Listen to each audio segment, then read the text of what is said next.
चलिए ये देखते हैं। ये फर्स्ट पेपर का वेरी शॉर्ट आंसर्ड क्वेश्चंस हैं। और पहला क्वेश्चन है what are the three dramatic unities. Three dramatic unities होता क्या है? तो the Greek and Roman critics recommended three dramatic unities which must be observed by a good dramatist. देखिए, Greek और रोमन क्रिटिक्स ने थ्री ड्रामेटिक यूनिटीज को recommend किया है और ये चीज़ जो है एक गुड ड्रामेटिस्ट ज़रूर इस चीज़ को फॉलो करता है।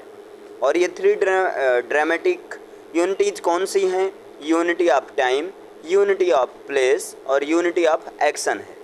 जहाँ पर unity of time implies that the action in a place should not exceed the limit of 24 hours। Unity of time ये कहते हैं कि कोई पार्टिकुलर एक्शन जो है वो 24 आवर्स से ज़्यादा नहीं होना चाहिए।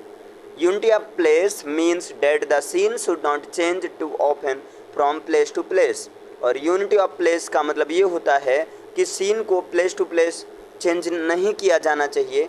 मीन्स पार्टिकुलर प्ले को एक ही प्लेस पर कंप्लीट करना चाहिए। And unity of action means that tragedy and comedy should not be intermixed. Unity of action कहता है कि ट्रेजिडी और कॉमेडी को मिक्स नहीं करना चाहिए। What is drama? ड्रामा क्या होता है? Drama is a long literary composition in prose और verse developed through dialogues and actions to be presented on the stage. देखिए, ड्रामा जो है एक लॉन्ग लिटरेरी कंपोजिशन होता है, लॉन्ग लिटरेरी वर्क होता है। अब ये प्रोज में भी लिखा जा सकता है या वर्स में भी लिखा मिल सकता है। इसको डायलॉग्स के थ्रू डेवलप किया जाता है और साथ में स्टेज परफॉर्मेंस के द्वारा इसको प्रेजेंट किया जाता है, यानी कि स्टेज के द्वारा प्रेजेंट किया जाता है। While every other form of literature is complete in itself, drama remains incomplete without a stage. अगर लिटरेचर के बाकी सारे फॉर्म की बात किया जाए तो अपने आप में कंप्लीट होता है, लेकिन ड्रामा तब तक नहीं कंप्लीट हो पाता है जब तक कि स्टेज परफॉर्मेंस ना हो। Means drama remains incomplete without a stage. बिना स्टेज के ड्रामा इनकम्प्लीट रहता है।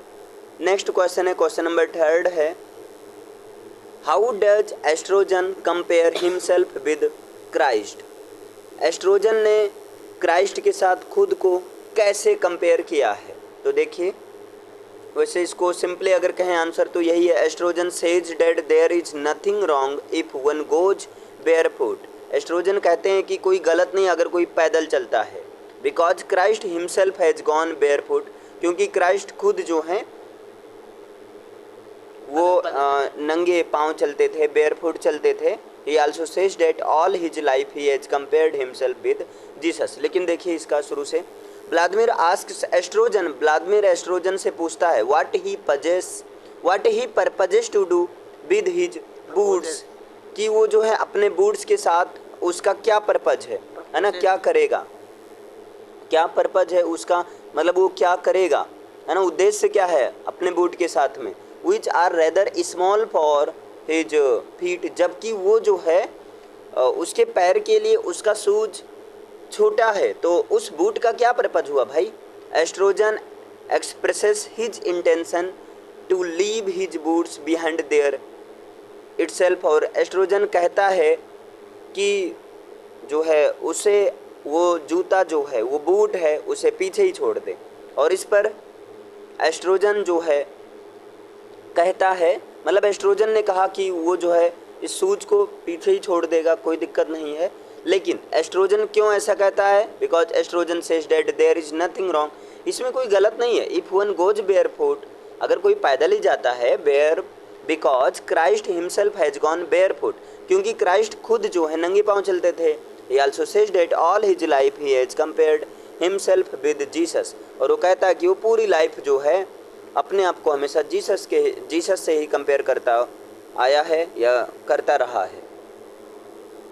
आगे देखिए यहाँ, write a very short note on the types of symbols. Types of symbols पर वेरी शॉर्ट नोट लिखिए। There are 2 types of symbols, the traditional symbol and the personal symbol. Symbol 2 type के होते हैं, ट्रेडिशनल सिंबल और personal symbol. Water, rose, ladder, cross, music, ये सब traditional symbol हैं। For T S. Eliot the song of the bird sometimes denotes sexuality. Ladder which is a symbol of progress means sexual intercourse for Dylan Thomas, while ladder symbolize the effort as a traditional symbol। तो यहाँ देखिए symbol to type का होता है, traditional symbol और personal symbol. Water rose, ladder, cross, music, ये सब traditional symbol हैं। Write a short note about the use of imagery in T S. Eliot's poem. T S. Eliot has made free and frequent use of imagery into his poems. T S. Eliot ने अपने poems में किस type के imagery का use किया? तो free and frequent imagery का use किया। The scene in love song of Prufrock opens with an imagery of natural background. The poet draws the picture of the evening when the romantic self of Prufrock proposes to the real self to go to meet his beloved to propose to her। तो यहाँ पर ये proof frog बताते हैं कि किस तरह से उसका वो है। आगे देखिए यहाँ पर नेक्स्ट क्वेश्चन है,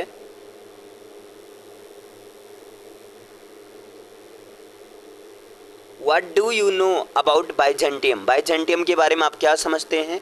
the poem firstly Byzantium, it is a poem written by William Buttler Yeats. The poem Byzantium was composed in Italy in 1930। Byzantium poem को 1930 में इटली में कंपोज किया गया। It was published in 1933 in Yeats William Butler Yeats volume of poem known as the binding star and other poems. अब देखिए Byzantium poem को publish किया गया 1933 ईस्वी में विलियम बटलर ईट्स के volume poem, William Butler reads के कौन से पोएम के वॉल्यूम में? तो उस वॉल्यूम का नाम था the binding star and the other poems. The poem is a mystical poem, और ये पोएम एक प्रकार की मिस्टिकल पोएम है। It is supposed to have the influence of the Platonic philosophy, Hindu concept of the atman and the Christian belief about human experience. Next question, write a short note about William Buttler Yeats. विलियम Buttler येट्स के ऊपर एक short note लिखिए। William Buttler येट्स who received Nobel prize for literature in 1923 was a versatile genius. William Buttler Yeats जिन्होंने literature में 1923 ईस्वी में नोबेल प्राइज प्राप्त किया, रिसीव किया, ये एक वर्सेटाइल जीनियस पोएट थे। He wrote different kinds of poems and poetic plays. इन्होंने डिफरेंट काइंड ऑफ पोएम्स लिखा, पोएटिक प्लेज लिखा। He has been called the greatest poet of the 20th century. और विलियम बटलर येट्स को 20th century का greatest poet consider किया जाता है। He was one of the greatest poets among the modernist. और William Buttler येट्स modernist के बीच में एक ग्रेटेस्ट पोएट के रूप में जाने जाते हैं। W.B. Yeats is real mystic poet. Discuss. W.B. Yeats is a real mystic like other modernist poets. देखिए W.B. Yeats एक रियल मिस्टिकल टाइप की पोएम है बाकी सारे मॉडर्निस्ट पोएट की कंपैरिजन में। In the poem Byzantium and lake isle of Innisfree, अब इनका ये दो वर्क है, बाइजेंटियम और the lake isle of Innisfree. The poet gives free play to his love of mysticism. The poet describes a land of mystery which will be place of shelter for him to save himself from the suffering of life. Next question, discuss Yeats' love for religion. William Buttler Yeats का religion के प्रति जो प्यार स्नेह है उसके बारे में डिस्कस कीजिए। W.B. Yeats was a religious poet. W.B. Yeats एक रिलीजियस पोएट थे। He was a true Christian. ये एक सच्चे क्रिश्चियन थे। ही स्ट्रांगली बिलीव्ड इन क्रिश्चियनिटी, और ये क्रिश्चियनिटी में बिलीव करते थे, बहुत ज़्यादा स्ट्रांग बिलीव था इनका। The redemption of sin through suffering and the importance of Christ as serious. Milton and T S. Eliot believed that help must come from outside as Christ saved Adam to regain the lost paradise. अब यहाँ paradise lost में Adam और Eve की कहानी है, तो उसी का थोड़ा सा है जिक्र।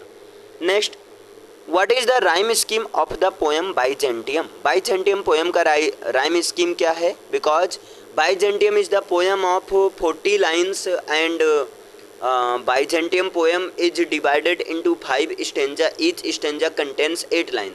So the rhyming scheme of the Byzantium is AABB CD DC. AABB CD DC. In all the stanza there is an external meaning as well as an internal meaning in the poems. What is the definition of the poetry? According to Wordsworth, poetry is a criticism of life under the laws of poetic truth and poetic beauty. But in general, poetry is a spontaneous overflow of powerful feelings, taking its origin from emotions recollected in tranquility. ये according to Wordsworth के अनुसार poetry की definition है. poetry जो है, poetry is a criticism of life under the laws of poetic truth and poetic beauty, as well as poetry is a spontaneous overflow of powerful feelings, taking its origin from emotions recollected in tranquility. Next question है आपका, write a short note on dialogue in the plays of Harold Pinter. Dialogue is of central importance in the Pinter's plays and is perhaps the key to his originality.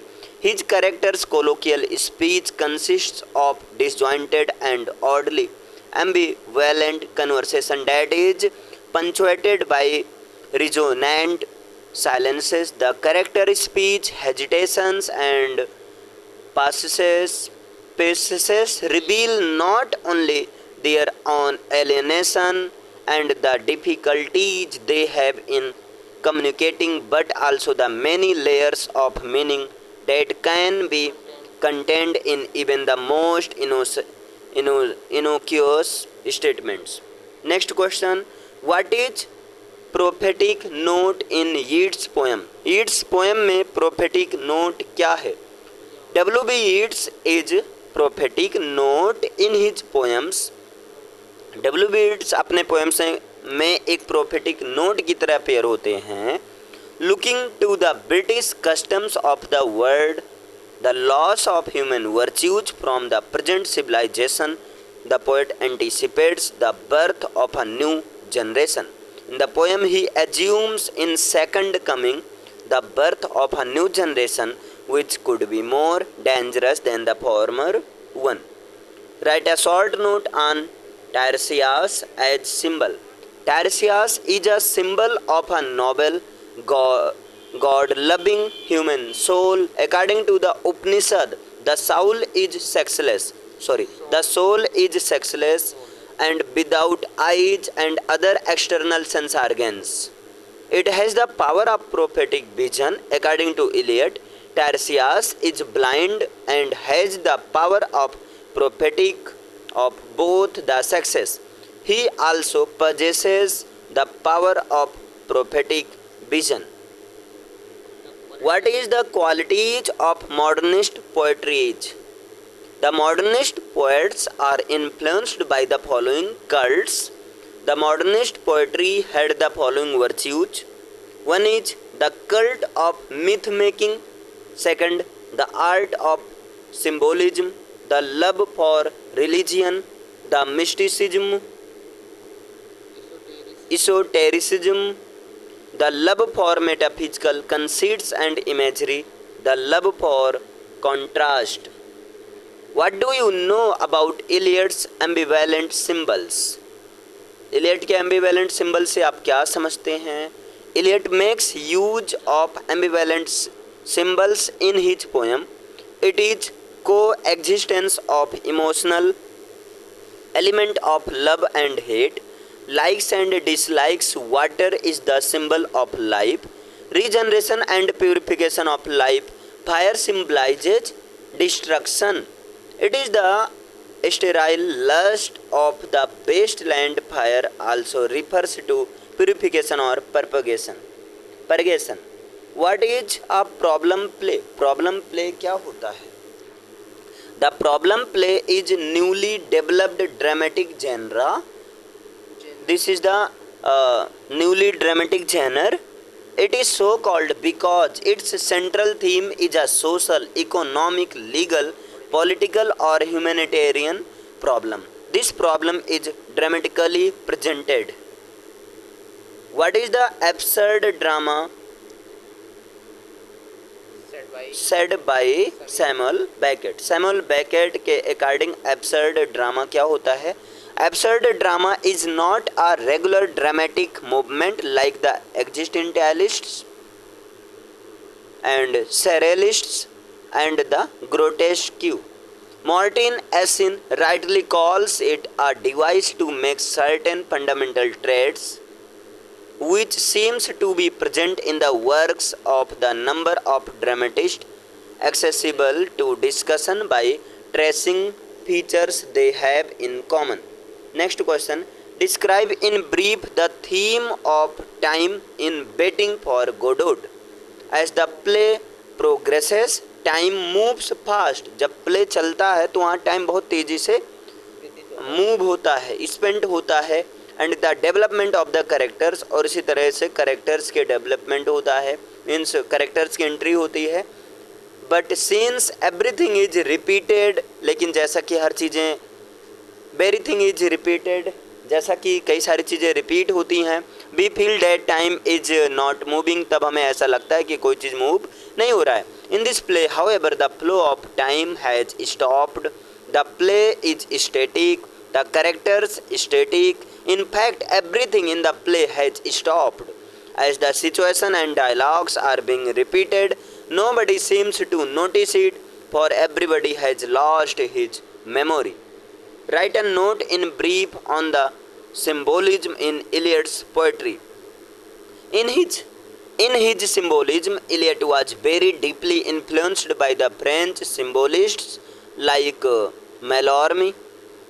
Like these symbolists, Eliot too is a symbolist from beginning to the end, and his symbols are drawn from all possible sources, the grand and the prosaic and material and spiritual.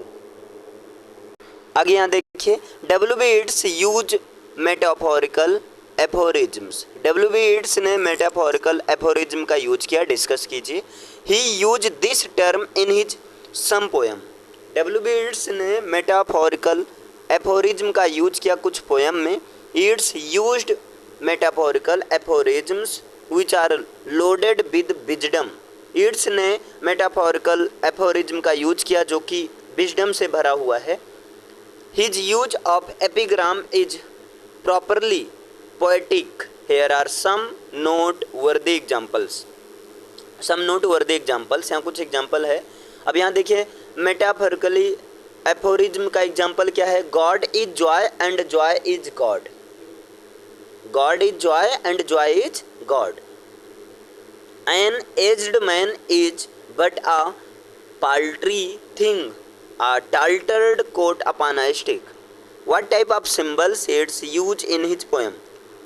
W.B. Yeats ने इन्होंने Byzantium poem लिखा था, या W.B. Yeats ने अपने poem में किस type के सिंबल का यूज किया? तो he made use of all kinds of symbols. इन्होंने सारे टाइप के सिंबल्स को यूज किया.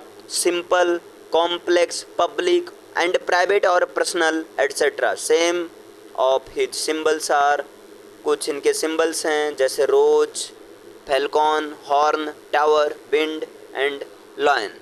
नेक्स्ट क्वेश्चन है, what do you know of T.S. Eliot's Westland. T.S. Eliot के वेस्टलैंड के बारे में आप क्या समझते हैं? The waste land is one of the greatest poems of the world literature. Literature की वर्ल्ड में वेस्टलैंड की बात करें तो ये ग्रेटेस्ट पोएम्स में से एक मानी जाती है.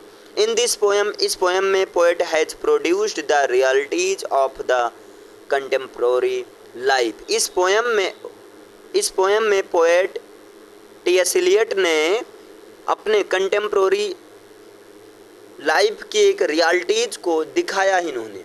What is the structure of the T.S. Eliot's Westland. T.S. Eliot के वेस्टलैंड का स्ट्रक्चर क्या है? तो his poem the Waste Land consist of 5 sections. इनका पोएम जो 5 सेक्शन से बना हुआ है. विच आर द फॉलोइंग, जो कि कौन कौन से हैं? The burial of the dead, a game of chess, the fire sermon, death by water और व्हाट द थंडर सेड। इसको आपको सीरियल से याद करना होगा। इसमें से स्मॉलेस्ट पार्ट है डेथ ऑफ वाटर और लार्जेस्ट पार्ट है the fire sermon. The fire sermon में 139 लाइन है और डेथ बाई वाटर में 10 लाइन है। What do you know about Eliot's ambivalent symbols? Eliot के एम्बिवैलेंट सिम्बल्स के बारे में आप क्या समझते हैं? Eliot makes use of ambivalent symbols in his poem. It is coexistence of emotional element of love and hate, likes and dislikes. Water is the symbol of life, regeneration and purification of life. Fire symbolizes destruction. It is the sterling lust of the wasteland. Fire also refers to purification or purgation. Write a short note on the fourth character of the fourth chapter of wasteland. wasteland के fourth chapter पर short note लिखिए। The fourth chapter of the wasteland is entitled Death by Water. Water is the traditional symbol of purification and regeneration. यहाँ पर water जो है traditionally purification और regeneration का symbol है। In the modern world it is a source of destruction. और modern world में जो water destruction का source है। Civilization has been commercialized and life has become sordid. There is complete rejection of religion and spiritualism, which is the source of all sufferings. Next, write a short note about the final chapter of the wasteland. The final chapter is entitled What the Thunder Said. The chapter opens with an account of the palace of Roman governor Pilate during his trial and also in the prison. It was mourned the Christ would be released. His followers went to see him, but he was crucified. What is the theme of the wasteland? Wasteland का theme क्या है? T.S. Eliot wrote the wasteland in 1922 to bring out the picture of the contemporary society of Europe during the first quarter of the 20th century. The theme of the poem is the disillusionment of the society, a sigh for the vanished glory of the past. The poem is a social document that diagnosis of the distemper. Next question है, write a short note. 1 minute. Next question, discuss geniusness of D.H. Lawrence. D.H. Lawrence के geniusness को discuss कीजिए। D.H. Lawrence इन्होंने लिखा था, नहीं, firstly discuss this question.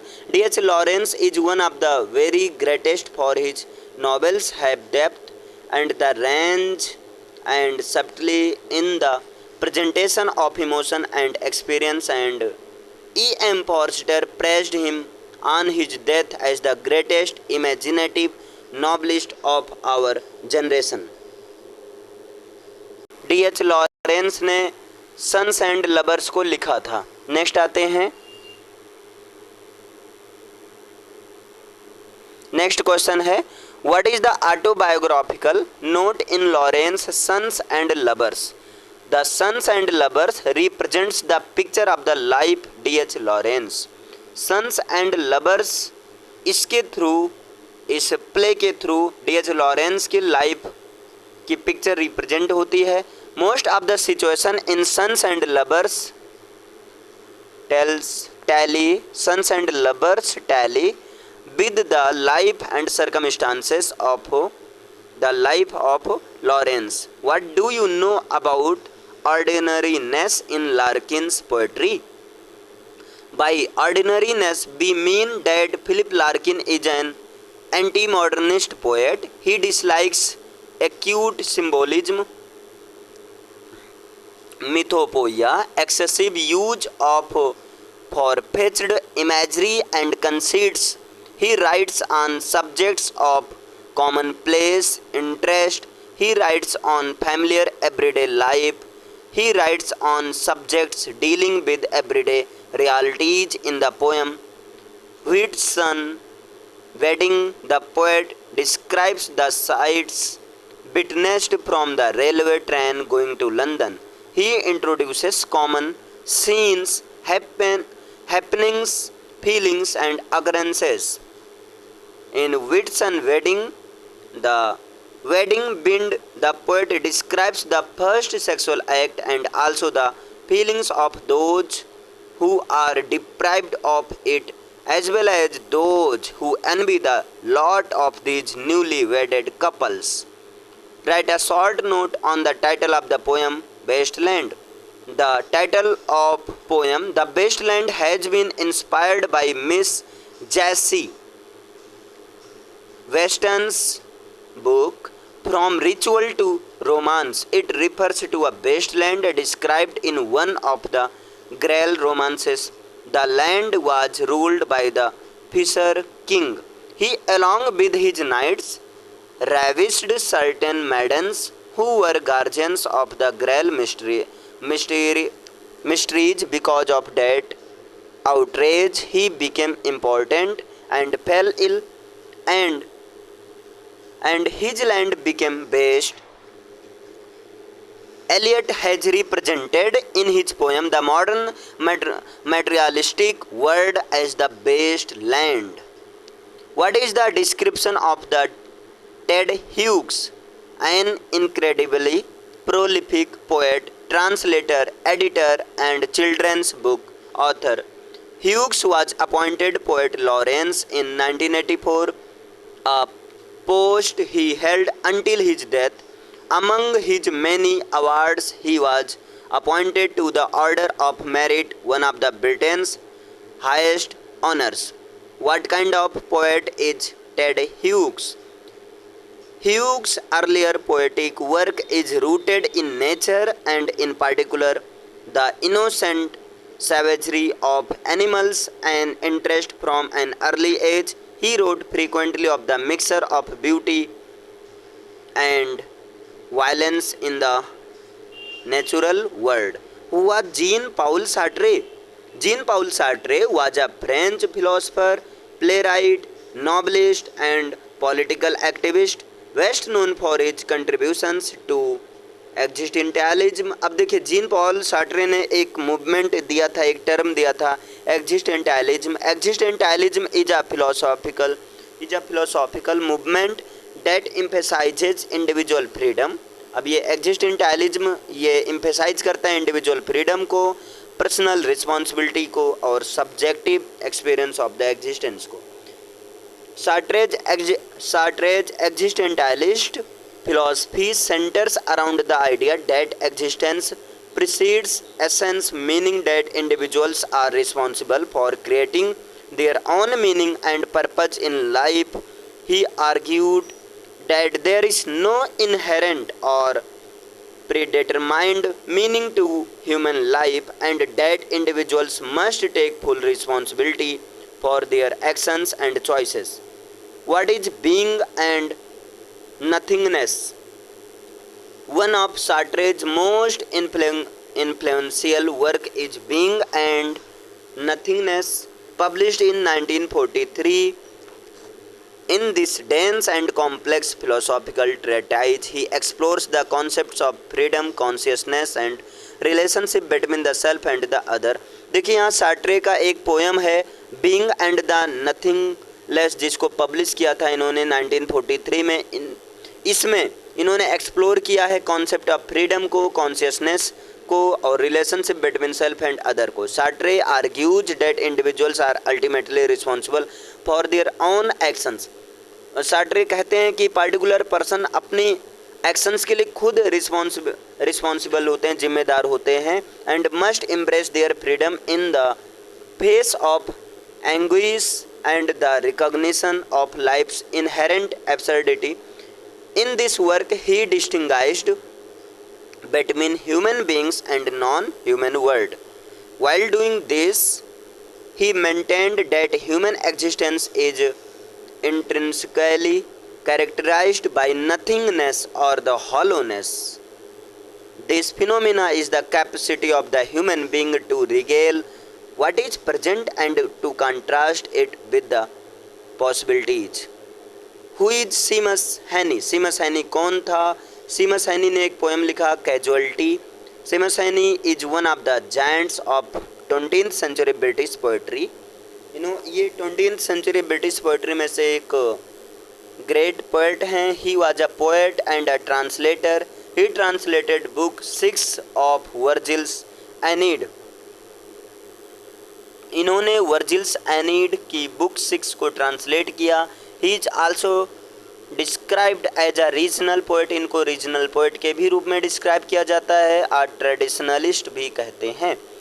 Who deliberately gestures back towards the pre modern words of the William Wordsworth and John Clare. He was born and brought up in Haddon County, Derry, Northern Ireland. He developed an unique style which subtly refers to all times and places in which a fascinating game is played with contradictions and paradoxes. His tone is usually mild and serene, making the existent themes he broaches all the more intense. Show your acquaintance with casualty. Casualty by Seamus Heaney. Casualty जिसको सीमस हैनी ने लिखा, describes the death of one of the poets. ये जो है इसमें poet ने अपने फ्रेंड की डेथ को डिस्क्राइब किया है after the events of bloody Sunday in 1972 in the northern Ireland. और ये जो है उसके फ्रेंड की डेथ हुई थी ब्लडी संडे को, जो कि नॉर्दर्न आइलैंड में 1972 में ब्लडी संडे की घटना में उसके फ्रेंड की डेथ हुई. उसके फ्रेंड की डेथ का डिस्क्रिप्शन सीमस हैनी ने कैजुअलिटी पोएम के थ्रू दिया है. In the first lines of the poem the speaker who is Heaney himself describes his friend Louis O'Neill. अब देखिए इनके फ्रेंड का नाम था लुइस ओ नील और फर्स्ट लाइन में ही स्पीकर यहाँ स्वयं सीमस हैनी हैं. ये डिस्क्राइब करते हैं अपने फ्रेंड को. Which type of poem is casualty? Casualty किस टाइप की पोएम है? It is an elegy. Casualty एक एलजी है which begins by describing their unlikely friendship. It is set in the northern province of Ulster in 1972, the infamous year of Bloody Sunday, when the British Army killed 13 civil rights protesters in the Bogside area of Londonderry. अब यहाँ पर देखिए bloody Sunday में होता क्या, British army ने 13 protesters को बॉगसाइड area of Londonderry के बॉगसाइड एरिया में मार देते हैं. The lines of poem significantly echo the mourning of the death of his friend, conveyed through the sudden shift of tone to grief and loss. It was published in print in April 2, 1979. Show your acquaintance with Philip Larkin. Philip Larkin, अब Philip Larkin ने Here poem लिखा था. Philip Larkin was an English poet, novelist and librarian, best known for his distinctive and often pessimistic voice.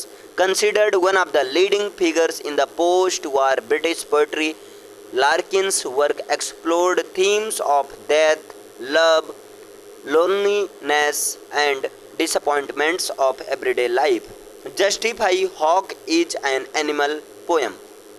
Alan Bold opines that hawk roosting is the most famous and the most